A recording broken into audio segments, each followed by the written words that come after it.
का हो तनी हेने सुनी तो का बोला कह तनी कि हम सुननी है ये सब सही बात बा का सही बात बा मतलब रुआ बाहर जाता नहीं हमके छोड़ के। अरे ना हो तुम्हारा के छोड़ के हम कहाँ जाए कुछ मजबूरी बा हम जल्दी चल आए। तो ई पहले बताई ना जाता नहीं कि ना रुआ जाता नहीं। जाता नहीं हो लेकिन जल्दी चल आए।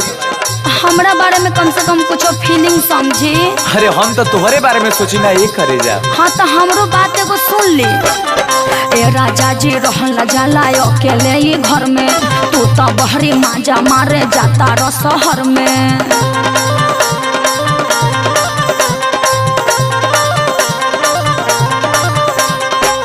मतलब अब ये कहबू हम मजा मारे जाता नहीं तो का कहे बात समझा हम तुहरे खाती जाता नहीं। अच्छा देखो हम तुहरा बारे में बहुत सोचले बानी और सुनो सुनावत नहीं सुनाई कि जब ले बहरी न कमाईबू घर में खैबू कैसे। जब ले बहरी न कमाईबू घर में खैबू कैसे। जब ले बहरी न कमाईबू घर में खैबू कैसे। दू चार भारी घना गुड़िया झमकैबू कैसे।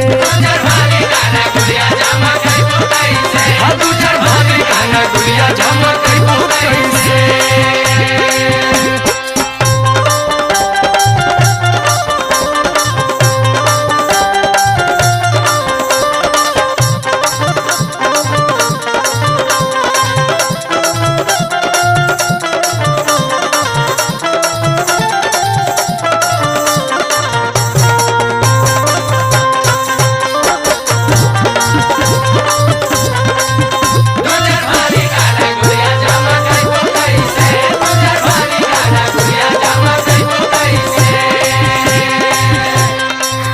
जी बोला हमके गहना गुड़िया के नाम लेके फुसलाई मत।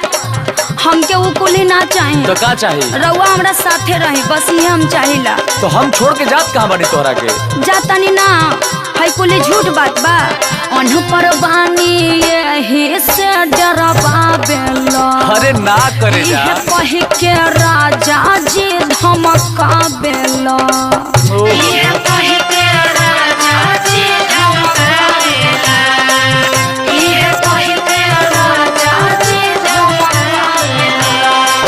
सुनो तू जैसन भी बाड़ू हमारा खातिर एकदम लक्ष्मणिया बाड़ू। हटी जी झूठ खाली मत बोले। हर बात बुझा धानिया मजबूरी बाटे हो। अरे बात बुझा धानिया मजबूरी बाटे हो। तू चार रुपयो कमाइल तो जरूरी बाटे हो।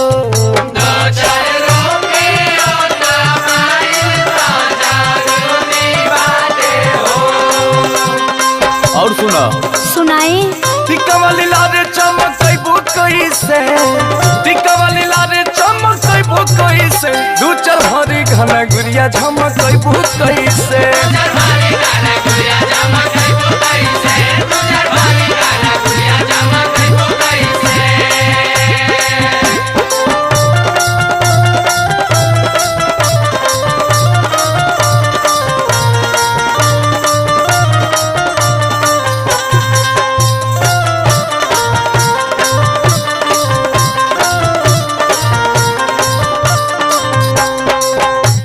जी हाँ बोला मतलब यहाँ कोनो काम ऐसा नहीं के गांव में जन रवा इहे करी या घर ही रही।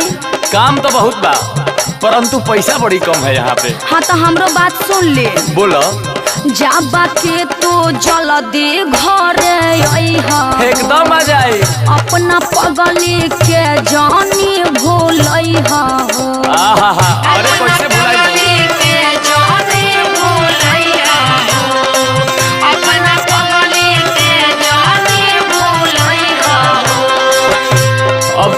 भुलाए भुलाए कहताड़ू ना अच्छा तो हमरा दूसरे फीलिंग कबरता। हाँ हाँ हाथ धहिले पानी जीवन भरनी भाई बोए धनिया।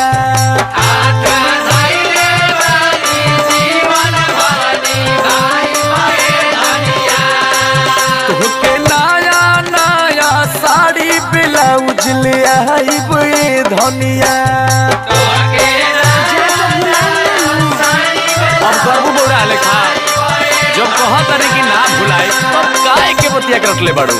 सुन अंकुश के तू भुलाइबू कैसे, विष्णु के तू भुलाइबू कैसे, दू चार भारी गहना गुड़िया झमकइबू कैसे। दू चार भारी गहना गुड़िया झमकइबू कैसे। दू चार भारी गहना गुड़िया झमकइबू कैसे। दू चार भारी गहना गुड़िया झमकइबू कैसे। दू चार भारी गहना गुड़िया झमकइबू कैसे। दू चार भारी गहना गुड़िया झमक